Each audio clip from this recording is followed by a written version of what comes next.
حرام کمائی کا انجام کیا ہے؟ سورۃ البقرہ آیت 188۔ کرپشن، رشوت اور روح کا زوال۔ السلام علیکم ورحمۃ اللہ وبرکاتہ۔ آج ہم غور کریں گے سورۃ البقرہ آیت نمبر 188 پر۔ یہ آیت مال، انصاف اور ضمیر کے بارے میں اللہ کا فیصلہ سناتی ہے۔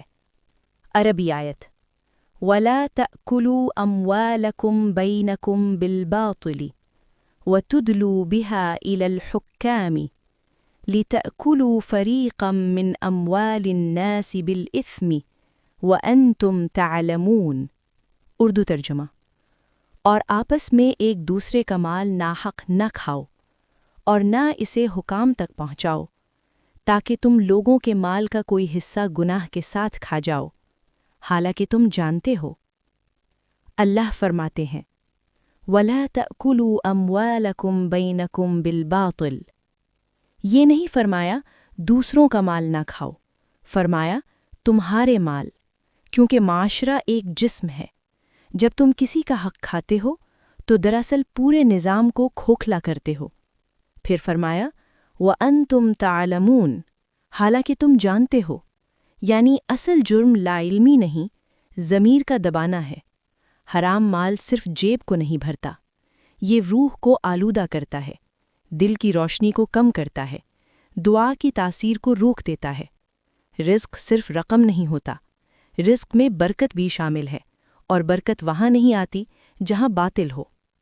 یہ آیت رشوت، کرپشن، جھوٹے مقدمات اور قانونی چالاکیوں پر واضح ضرب ہے۔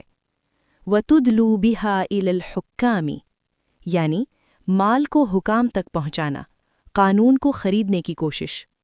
اسلامی نظام میں قانون سے کھیلنا سب سے بڑا اجتماعی جرم ہے، کیونکہ یہ انصاف کو مارتا ہے، اور جب انصاف مرتا ہے تو معاشرہ بھی مرنے لگتا ہے۔ ماڈرن بیہیورل اکنامکس بتاتی ہے بدعنوانی معاشرتی ٹرسٹ کو تباہ کرتی ہے۔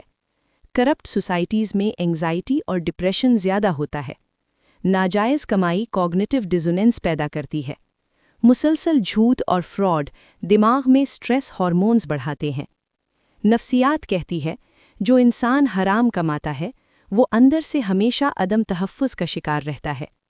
قرآن پہلے ہی کہہ چکا باطل مت کھاؤ ورنہ نظام بھی ٹوٹے گا اور تم بھی۔